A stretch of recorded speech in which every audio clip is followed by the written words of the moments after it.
Hey guys, it's Lori, and welcome back to my channel. Today I'm going to go over my 5 favorite books that I read in the year of 2017. So these books are in no particular order. I loved all of them so much. There were some honorable mentions too, but I'll leave those down in the comments. So without further ado, let's get into the books. So my first favorite book is actually the book that I most recently finished. Like, I actually finished it yesterday. And that is Six of Crows by Leigh Bardugo. This book blew me away. Like, I cannot believe how much I adored this book. Honestly, it didn't really seem like a book, like the synopsis didn't really seem like something that I would really enjoy, but going into it and learning about all of these amazing characters, I just fell in love. I could not put it down too. Like, it was so hard to put this down. So this book is about Kaz, who is the leader of this gang called the Dregs. And there's just a phenomenal cast of characters, everyone being of like different backgrounds, and there's so much representation in this book as well. It's just so well done. All the characters have amazing stories. They're all different. I honestly do not have a favorite character because I loved them all.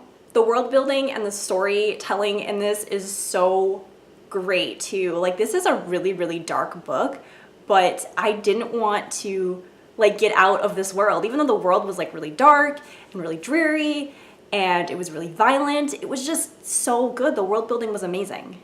I really like the magic system in the Grishaverse too. I know the original trilogy, the Grishaverse trilogy, like went into detail about the Grisha and their abilities and stuff, but this one just kind of delved even farther and just kind of told what all of the different types of Grisha were capable of, because there's like more that they can do besides their like normal controlling the wind and making fire and stuff like that. This was so good. I love this book so much. My next favorite was You by Caroline Kepnes. So this is actually a adult novel, and I cannot believe how much I loved this. This is another really interesting book that I thought I wasn't going to super love, but I ended up loving it. And I don't know if I should feel guilty about that, because this book is essentially about a stalker. It is told from the stalker's perspective, and he is stalking this woman who he met in a bookstore that he works at. The writing is really good. Like, you just get chills reading this because he's just really creepy, but he's also really smart. Like, he's really calculated, and he's just a really calculating, crazy dude. And even though it's really creepy and kind of unsettling at some points, you just have to keep reading and find out what happens. Another thing that I thought was really interesting that I've actually heard from other people too when they read this is that you kind of start feeling sorry for the narrator of this book, who is the stalker. Just the way that this is written, which is really crazy, is that it makes you feel like sorry for him, like, oh, okay. And then you catch yourself feeling sorry for him. You're like, wait, no, he's a stalker. What he's doing is wrong. Like, that's how good the writing is in this. So I read this during October, which was a really good time to read this because this is really creepy, and I think it's a really good book to read when you're in the mood for something that is kind of going to put you on the edge of your seat, and if you want something kind of spooky and unsettling, this is really good. The next book that I absolutely loved was The Book of Lost Things by John Connolly. So this is another adult novel, which you wouldn't think that it actually was an adult novel by reading the synopsis. This is about a small child, a little boy, who is essentially in the midst of going through the loss of his mother. His father remarries, and he kind of finds solace in books. But later on, the books start kind of like whispering to him, and he starts feeling like the books are talking to him, and a whole bunch of other really weird things start happening. He ends up going into this little hole in his backyard, and it takes him into this fairy tale world. And you would think, oh cool, so it's a book about fairy tales, but no, this book is about dark fairy tales.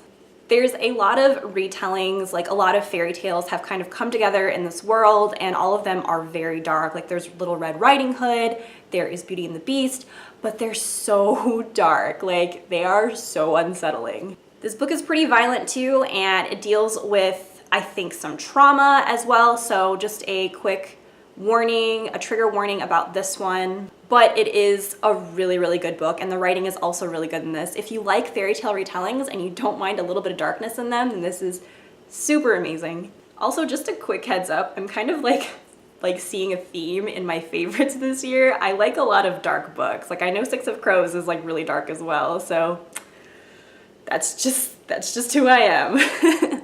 The next book that I really, really loved was Down Among the Sticks and Bones by Sinan Maguire. So this was actually the like sequel prequel of Every Heart a Doorway. Every Heart a Doorway is basically about a bunch of kids who go into like closets or go into like a portal fantasy world. So like think of like Narnia and stuff like that. These kids come back and they're obviously not the same. Some people think that they're crazy and they don't really fit into the normal world anymore. So this book is told from the perspective of two characters that were introduced in Every Heart a Doorway.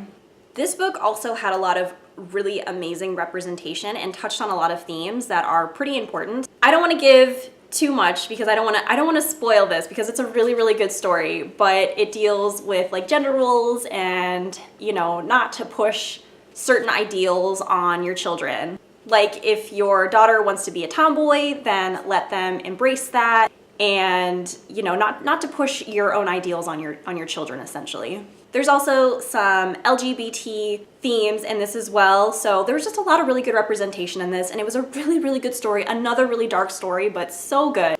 I think the next book is either coming out next month or February. I believe it's pretty soon, but I'm just really excited about the next book because these books are so good, and they're so small, like they're such quick reads. The last and final book that I have that was my favorite this year was A Court of Mist and Fury by Sarah J. Maas. What can I say about this book? There is just so much that I love about it. Like I actually went through so much reading this, and it was just such an amazing experience.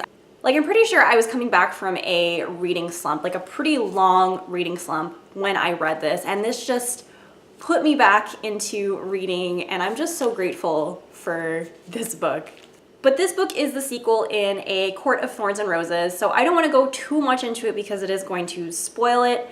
But if you haven't read this series and you like reading about fae and like a really, really good cast of characters, highly recommend this series, especially A Court of Mist and Fury, because this is by far the best book in the series.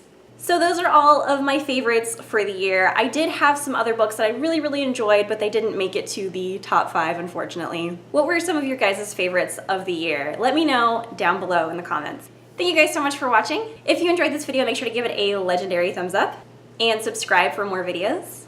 I will see you guys next time. Have a wonderful day. Bye!